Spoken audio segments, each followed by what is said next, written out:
இன்னைக்கு திருமண மனமுறிவு அவங்க சொல்றாங்க 70 விழுக்காடு 80 விழுக்காடு மனமுறிவு வருதுன்னு. இங்க எல்லா திருமணங்களும் ஜாதகம் பார்த்து நடக்குது. 10 பொருத்தம் இருக்கு, 8 பொருத்தம் இருக்குன்னு எல்லா பொருத்தமும் இருந்து திருமணம் நடக்குது. ஆனா 2 மாசத்துல குடும்ப நல நீதிமன்றத்தில் போய் நிக்குது மனமுறிவுக்கு. காரணம் என்ன? எல்லா பொருத்தமும் சரியா இருந்தும் மனப்பொருத்தம் சரியா இல்லை. ஆனா மனப்பொருத்தம் அந்த ஜாதகத்துல எந்த கட்டத்திலையும் இல்லை, அது காதல்ல தான் இருக்குது. காதல் இல்லாம இங்க ஒண்ணுமே இல்லை. ஒருத்தன் சொல்றான் காதல்ல ஒண்ணும் இல்லை, ஆனா காதல் இல்லாம உலகத்துல ஒண்ணும் இல்லை. காதலுக்காக யாரும் சாகக்கூடாது, ஆனா காதலிக்காம யாரும் சாகக்கூடாதுங்கிறான். அதான் பாரதீஸ்வரன் ஆதலினால் காதல் செய்வீங்கிறான். இல்லத்துல அரிசி நிறைய வச்சுக்கிறதோ, பருப்பை நிறைய வச்சுக்கிறதோ, புடவை நிறைய வச்சுக்கிறதோ, நகையை நிறைய வச்சுக்கிறதோ அல்ல, பணத்தை நிறைய வச்சுக்கிறதோ அல்ல, அன்பை நிறைய வச்சுக்கணும். அப்பதான் வாழ்க்கை செழிப்பா இருக்கும், மகிழ்ச்சியா இருக்கும்.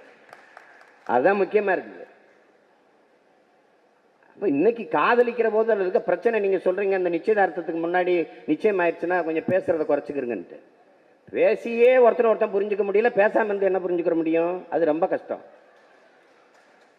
இங்க என்ன பிரச்சனை இருக்குன்னா சமூகத்துல ஒரு பெண்ணு ஒரு ஆணை காதலிக்கும் போது அல்லது ஆண் ஒரு பெண்ணை காதலிக்கும் போது என்கிட்ட 10 ரூபா இல்லைன்னா என் நண்பன்கிட்ட 10 ரூபா வாங்கி சட்டப்பையில வச்சுட்டு போய் நிக்கிறேன். எனக்கிட்ட நல்ல சட்டை இல்லைன்னா நண்பனுடைய சட்டையை கடன் வாங்கி போட்டுட்டு போய் அந்த பேருந்து நிலையத்துக்கிற பொண்ணை நான் பாக்குறேன்.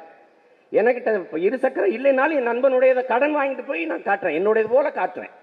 காதலிக்கிற போது பொய்யா சொல்றது, நிறையில் தொடங்குறது, குறைய சொல்றது இல்ல. நான் தூங்கும்போது கொட்டை விடுவேன் அப்படி யாரும் சொல்றது இல்ல. ஆனா திருமணமான அன்னைக்கு படுக்கும்போது கொட்டை விட்டோன்னே அது எந்திரிச்சு பாப்ப, இதை சொல்லவே இல்லையே அந்த பையன்.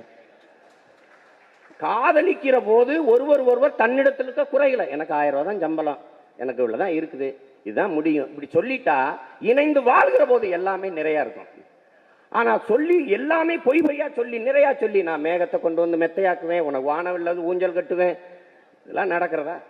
அப்ப யதார்த்த வாழ்க்கையில திருமணமான பிறகு அது கசக்க ஆரம்பிச்சு, எதிர்பார்ப்புகள் அதிகமாக இருந்து இணைந்து வாழ தொடங்குகிற போது ஒவ்வொரு நாளும் ஏமாற்றமா மாறிடுது, மனமுறிவு வந்து.